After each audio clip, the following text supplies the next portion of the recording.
এখানে বলছে they act in, act in আছে অ্যাকর্ডিং,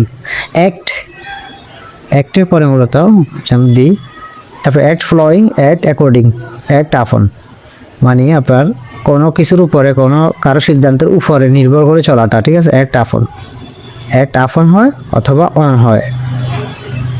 তো অন থেকেও পারফেক্ট মিনিং ফর্মালি ব্যবহার আপন। তো এখানে জিনিসটা দেখেন, অ্যাক্টর ইন দিছে অনুসারে চলা, আবার এখানে অ্যাকর্ডেন্স দিয়ে দিছে, হ্যাঁ হচ্ছে না,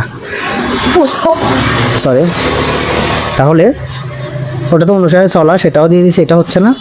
আবার অ্যাক্ট ফলোয়িং, আবার অনুসরণ করা দিচ্ছে, ফলোয়িং যে কথা, অ্যাক্ট আপন অন এটা এই কথা। তারপর আবার এখানে অ্যাকর্ডিং দিয়ে দিচ্ছে, অনুসারে দিয়ে দিচ্ছে, এটা হচ্ছে না। তাহলে অ্যাক্টের পরে আপন আছে, আমরা এটা কারেক্ট থেকে আপনি ভুলটা আইডেন্টিফাই করতে হবে প্রথম। তাহলে হুইচ ওয়ান ইজ কারেক্ট। এখানে হচ্ছে ইট ইজ ইউ, এখানে সাবজেক্ট দিয়ে দিছে, ইট ইজ ইউ দেওয়ার পরে ধরেন সব জায়গায় ইট ইজ ইউ আছে, যখন মাঝখানে আবার ডব্লিউএস আসে, হ্যাঁ ওটাতে আমরা বলে দিচ্ছিলাম দেখেছেন, এটার পরে কিন্তু সাবজেক্ট বার অবজেক্ট আসছে, ঠিক আছে। এটার পরে সাবজেক্ট নাই, হুর পরে সাবজেক্টটা আগে দিয়ে দিয়েছে, ঠিক আছে। তো এখানে আপনাকে মনে রাখতে হবে ডব্লিউএস যখন আসবে তখন আপনাকে কাজটা করতে হবে, যখন এগুলো আসলে আপনি দুইভাবে যাইতে পারবেন। সেটা হচ্ছে যে এই দেখেন, এই হুটা কাটি দেন, এটার উপরে এই সাবজেক্টের উপর বেস করে আপনাকে বার নিতে হবে, অক্সিলারি বার নিতে হবে। তাহলে আমরা দেখতেছি যে ধরেন এখানে আছে কি ইউ আছে, ইউর পরে কি বসতেছে, ইউর সাথে সবসময় কি হয়, ইউ আর, ঠিক আছে। তাহলে ইউর সাথে মিলে কোনটা, আপনি হুটা যখন বাদ দিয়ে দিবেন, ধরেন বাদ দিয়ে দিলেন, ইউ আর হয়, ইউর সাথে আর হয়, ইউর সাথে হ্যাজ হয় না, ইজ হয় না, তাহলে আমরা বি নাম্বারটা নেব, মানে you are too fair for this go. Which one is correct. এখানে বলছে they have seen my yesterday, থাকলে ফার্স্ট ইন্ডিপেন্ডেন্ট হয়, হ্যাঁ তাহলে হচ্ছে না।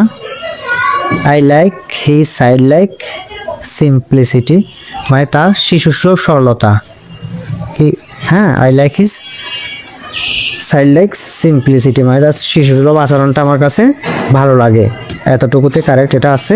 পরেরটা দেখি, the girl resembles to her mother, resemble মানে হচ্ছে আমরা যে বলি লুকড, মানে মতো, একবারে ধরেন she looked her mother, she looked মতো আর কি, লাইক লুক আর কি, হ্যাঁ লাইক, তাহলে তার মায়ের মতো কোনোভাবে সে আচরণ করে সেটা। এখন এটা পরে আর টু হয় না, এটা একটা word, the girl resembles her mother, তো এটা এই জন্য ইনকারেক্ট।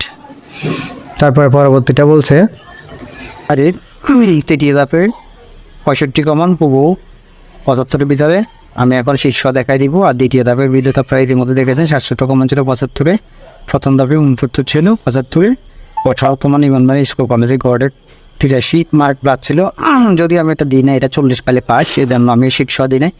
আমি মার্বেলার যে পরীক্ষাগুলো ওগুলো দিই 45টা 40তম পিসিএস 131টা পর্যন্ত কমন পড়ছে। আমি এখানে দেখাই দিচ্ছি, শীর্ষ আছে, ধৈর্য সহকারে সবাই দেখবেন, এটা পূর্ণাঙ্গ শীট থেকে, হ্যাঁ 46তম বিসিএস এর। আর 45টার কিন্তু কভার পেজে ছিল, এখানে কভার পেজে 127 প্লাস ছিল, কিন্তু হ্যাঁ এটা কভার পেজে আছে সবগুলোতে। আর প্রাইমারিতে জানেনি, এগুলো আমি ভিডিও সহ দিয়েছি, আপনারা দেখেছেন। তাহলে আমার হুইচ ওয়ান ইজ কারেক্ট বলছে যে আপনার যখন ডব্লিউএস কোশ্চেন দিয়ে শুরু হবে ইন্টারভিউর ক্ষেত্রে, এটার পরে আস্তে আস্তে আপনার আসবে অক্সিলারি, তারপরে আসবে সাবজেক্ট, তারপরে আসবে বার, ঠিক আছে। তাহলে এখানে আছে হোয়াই ইউ হ্যাভ, হচ্ছে না, হোয়াই ইউ হ্যাভ আমাদের অক্সিলারি পরে সাবজেক্ট লাগতেছে, তাহলে সাবজেক্ট এটা কেটে দিলাম। ডিড আছে আবার হ্যাভও আছে, দুইটা অক্সিলারি দিয়েছে, এটা কাটা। হোয়াই হ্যাভ ইউ ডান, তাহলে এটা কারেক্ট হচ্ছে হোয়াই ইউ হ্যাড আসছে, হ্যাঁ অক্সিলারি নেই, এটা কাটা, তাহলে আমাদের সি নাম্বারটা কারেক্ট। এখানে বলছে পরেরটা বললো হুইচ ওয়ান ইজ কারেক্ট। এখানে বলছে he refine to take any drastic action, রিফাইন্ডের পরে সবসময় ফ্রম হয়, কোনো কিছু থেকে বিরত রাখা, প্রচণ্ড তীব্র অ্যাকশন থেকে, হ্যাঁ refine from taking any drastic action, হ্যাঁ, রিফ্রেইন ফ্রম মানে বিরত থাকা, বিরত থাকা।